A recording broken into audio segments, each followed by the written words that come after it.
Yesu Imana Data wa twese bahereza umugisha nizire ko mwese mumeze neza mukomeye kandi mushima Imana.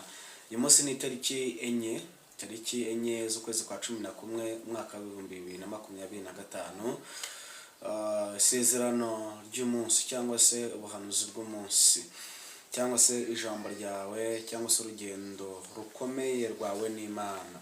Hanyuma turasoma ibice ibyakozwe n'intumwa ibice byaho 28 n'umurongo waho wa 6. Babandi bategereza yuko ari bubyimbe cyangwa ari bupfe akindutse, ariko bamaze umwanya munini bakibitegereje babona ntacyo abaye, barahindura bati ni Imana.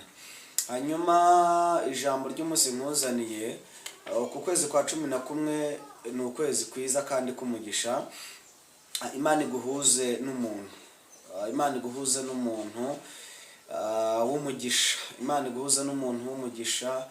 Kandi reka nkubwire ngo uwo muntu w'umugisha Imana iguhuza nawe azagusindagize, azakugeze ku iterambere ryawe. Imana iguhuze n'umuntu kumva, Imana iguhuze n'umuntu uzaganira ibyawe akumva agahinda kawe n'umubabaro.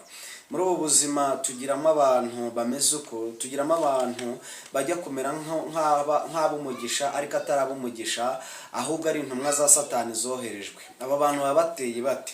Uyu muntu araza akakumva, akumva ibyo avuga, ibyo uvuga, ariko ntabibika, ahubwo akazi kiwe nako kugenda gutaranga. Mwaba muri kumwe akagaragara nk'umuntu uri kukumva, akagaragara nk'umuntu ubabajwe koko n'ibyakubayeho, akagaragara nk'umuntu ubabajwe wenda n'ibibazo ufite, akagaragara nk'umuntu wenda ubabajwe n'ibibazo uhagazemo, ariko uwo muntu aba arimo araguseka ku mutima, aba arimo arakumwaza, aba arimo aravuga ngo siwe wabona. Rero Imana ikurinde umuntu ugaragara nk'umugisha ariko atari umugisha, ahubwo ari intumwa ya Satani yaje mu buzima bwawe kugira ngo igusenye. Hari uburyo bwinshi umuntu asenyamo umuntu. Ushobora kuba uri kumwe n'umuntu agambiriye kugusenya ariko wowe utabasha kubimenya. Ushobora kuba uri kumwe n'umuntu agambiriye ikibi ku buzima bwawe ariko utabimenye, akakwihishamo.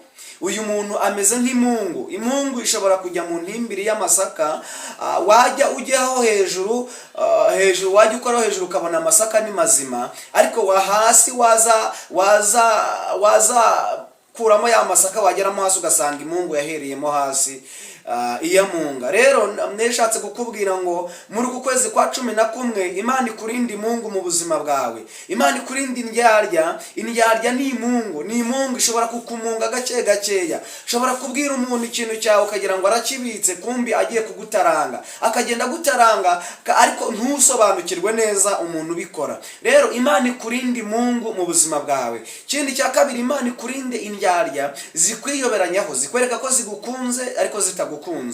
Hanyuma iki cyari igihe Pawulo yari ari mu bihe byiza byo gusenga, ariko ngo bene igihugu ngo baza kuza kumutega igikururuka, ngo bagira ngo barebe uburyo abyimba cyangwa se ari upfa acindutse, ariko ntabwo bari bazi umugambi Imana ifite ku buzima bwawe. Ni nayo mpamvu n'abakurwanya ntabwo bazi icyo Imana igambiriye kuri wowe, ndetse n'abaguhiga ntabwo bazi umugambi Imana ifite ku buzima bwawe. Wowe bihorere bagerageza ibyo bagerageza, mu gihe gikwiriye Imana izatungura abantu ku buzima bwawe. Bazatungurwa no kubona ibyo bakoze nk'ubufindo Imana yarabihinduye ubusa. Bazatungurwa no kubona ibyo bakoze Imana yarabitesheje agaciro. Abantu bazakuroga ariko ntacyo uzaba, abantu bazagutega ariko ntacyo bazagutwara, abantu bazakurwanya ariko Imana izakomeza umugambi wayo ku buzima bwawe.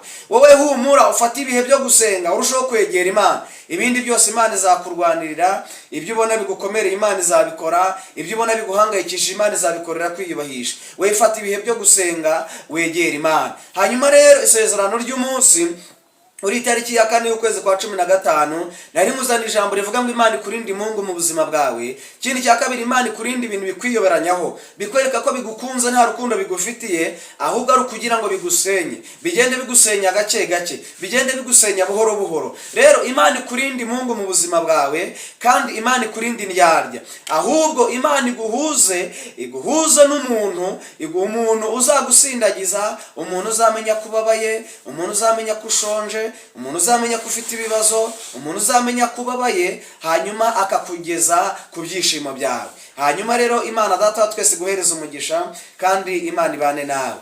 Ijambo ry'umunsi nakagaruka. Ciao ciao.